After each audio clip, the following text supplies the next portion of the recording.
मसीह के पुरफजल नाम में आप सबकी सलामती हो। सफीना पत्र इस्लाम हक चैनल पर आपके साथ हाजिर है।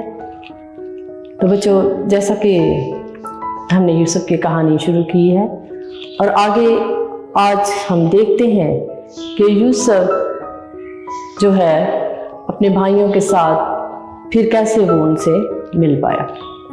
तो बच्चों, जैसा कि हमने पिछली कहानी में सीखा कि उसके भाई जो हैं वो अपने बाप के पास वापस लौट गए हैं और अपने बाप से वो मुतालबा करते हैं कि बिन्यामीन को तू हमारे साथ जाने दे, ताकि जो एक हमारा भाई शमौन जो है वो वहाँ रह गया है हम उसको भी साथ लेकर आए। लेकिन उसका बाप जो है वो इस बात से मुतमिन नहीं था और फिर उन्होंने बड़ा जिद हुए, लेकिन याकूब जो है वो राज़ी नहीं हुआ।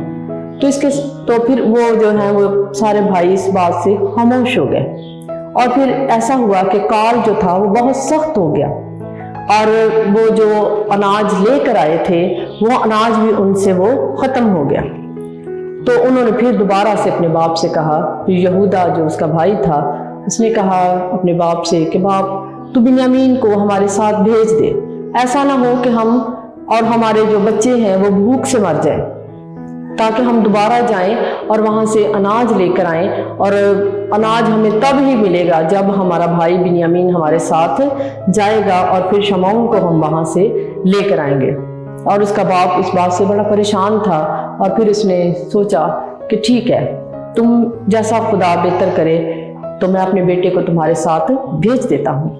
और लेकिन ये है कि तुम ऐसा करो कि जब जाओ तो इस मुल्क के जो अच्छे फल हैं या जो यहाँ के मेवे हैं वो तुम अपने साथ लेकर जाओ, ताकि तुम ये सारा अपने नजराना जो है जब जाओ तो वो उस बंदे को, उस जो वहाँ का हुक्मरान है उसे तुमने ये नजराने पेश करने हैं। और उसके बाप उन्होंने अपने बाप के कहे पर उस मुल्क केनान के बहुत अच्छे मेवे और बहुत सी चीज़ें नजराने के तौर पर साथ लीं और वो मुल्क मिस्र में वापस आए। और इस तरह बिन्यामीन जो था उनके साथ वहाँ उनके साथ मुल्क मिस्र में आया।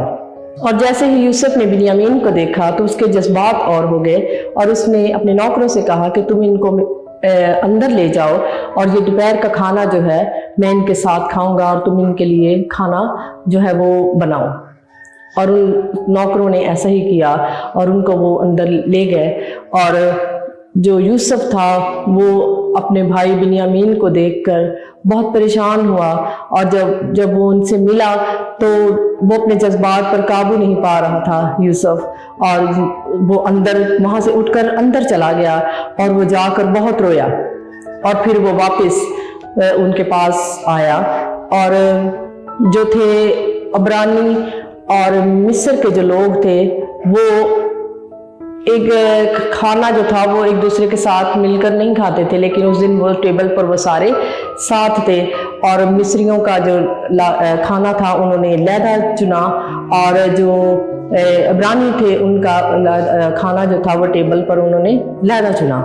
और इस तरह उन्होंने मिलकर उस खाने को खाया और उन्होंने मैं पी। और यूसुफ जो था उसने खुद सबको, जो उसके भाई थे उनको वो खाना उसने खुद वो पेश किया, उनके लिए चुना।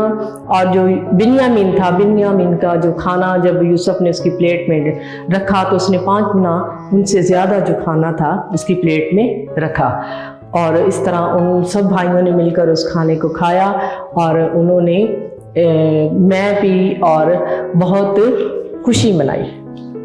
तो बच्चों, जब यूसुफ के भाई उसको सब मिल गए थे तो यूसुफ नहायत थी इस बात से खुश था कि आज इस वक्त जो थे वो 12 भाई जो थे वो उस वक्त वहाँ पर मौजूद थे। ये यूसुफ के लिए बहुत बड़ी खुशी की बात थी कि वो सारे भाई इकट्ठे थे। और जब उसके भाई वहाँ पर दोबारा आए थे तो यूसुफ ने उनसे अपने बाप के मतलब भी ज़रूर पूछा था कि आया तुम्हारा बाप जो है वो अभी तक जीता है या नहीं। जब उसने बिन्यामीन को देखा था तो अपने भाइयों से पूछा था कि तुम्हारा बाप अभी तक जिंदा है या नहीं। तो उन्होंने कहा कि हमारा बाप अभी जीता है और देख हम अपने भाई जो है बिन्यामीन, इसको जो हमारा छोटा भाई है, हम इसको भी अपने साथ ले आए हैं। तो बच्चों, इस तरह यूसुफ जो है वो अपने भाइयों के साथ बहुत खुश है और उन्होंने बहुत खुशी मनाई। तो जब बच्चों हम भी अपने बहन भाइयों के साथ होते हैं और जब हम इकट्ठे बैठते हैं तो हम भी इसी तरह बहुत खुश होते हैं। तो यूसुफ के लिए ये लम्हात जो थे बहुत कीमती थे और यूसुफ बहुत खुश था। और इसके बाद हम फिर आपके साथ हाजिर होंगे और अगली कहानी में देखेंगे कि यूसुफ ने फिर अपने भाइयों के साथ कैसा सलूक किया। इसके साथ ही मैं आपसे इजाज़त चाहूँगी। God bless you.